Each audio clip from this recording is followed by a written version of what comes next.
Mumbai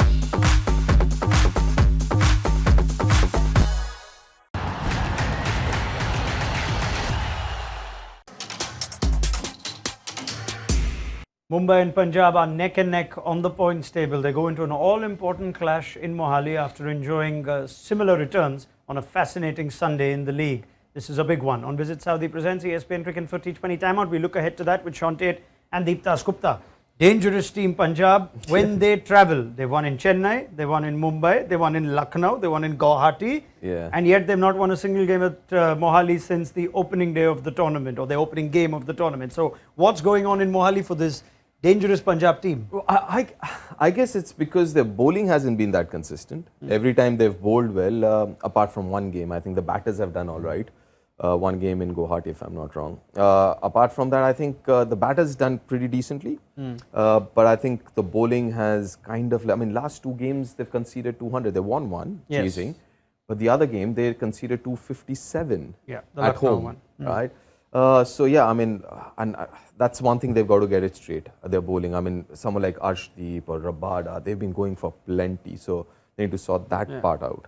Team of Arshdeep, Rabada, Sam Curran, Rahul Cherry doesn't seem like it should be going for 257. But then again, this looks a strong team, and yet we aren't quite sure whether they're going to string 3 or 4 wins together. That's, I guess, what's missing. It does feel as well that they're a little unsure. It's like, you know, there was a Rabada, Ellis and whatnot, and now, you know, I certainly said there's no way you can keep Rabada out of the team.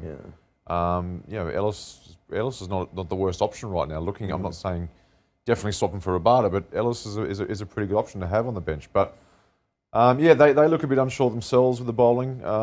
But then again, on paper, it is a really quality bowling lineup. So a match like this one can turn like that, and they can bowl really well and get going from there. I think that the biggest challenge, challenge would be, again, their bowlers getting their head around, because I don't know, it could be a confidence thing. Last time around at home, they went for 257. Last game, they again went for 200.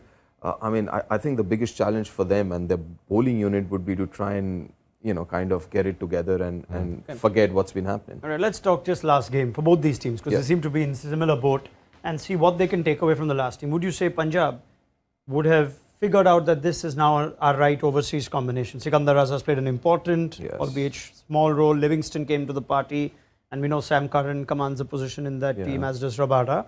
That win at CSK, do you sense now this looks like a settled team with Taide at 3, Dhawan back, Prabsimran opening, Jitesh in form? I think so. I think so, because unfortunately they've had in the past as well a track record of keep changing players and shuffling them every now and then. I hope they don't anymore, irrespective of whether they win or they lose. But it seems like they've got something together right now. You know, they've got the right people at the right places. Yes, in this format you might not be as consistent, but then I think this is the best 11 and the best position where everyone's batting right now. Even though I would like to see Jitesh bat a little higher, but looks a little unlikely as of now. But apart from that, I think this is the best 11. I think they should stick with it. All right, Mumbai on the other hand, if Jofra Archer has returned well the following day and the day after, if he plays this one, you sense that's the biggest positive for Mumbai, because he looked the closest to his best in that game against Punjab TD. And funny that they chose him ahead of Behrendorff and not Meredith.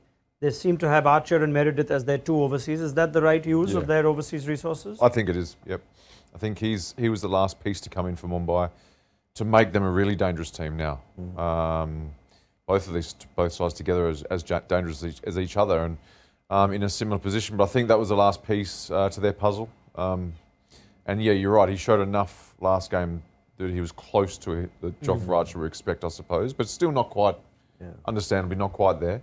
Look out if he does get there. Green and David are firing, so that's their overseas taken care of.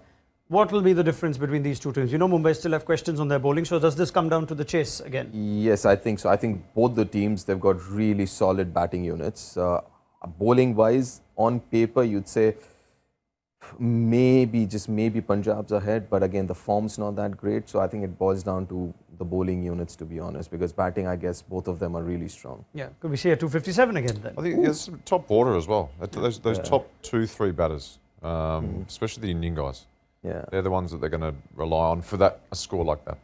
All right, well, Rohit Sharma's due as well. He's had a couple of quiet ones after starting the tournament quite well. Right, it's all to play for. Let's get a prediction. Who looks... It's a tough one to call this.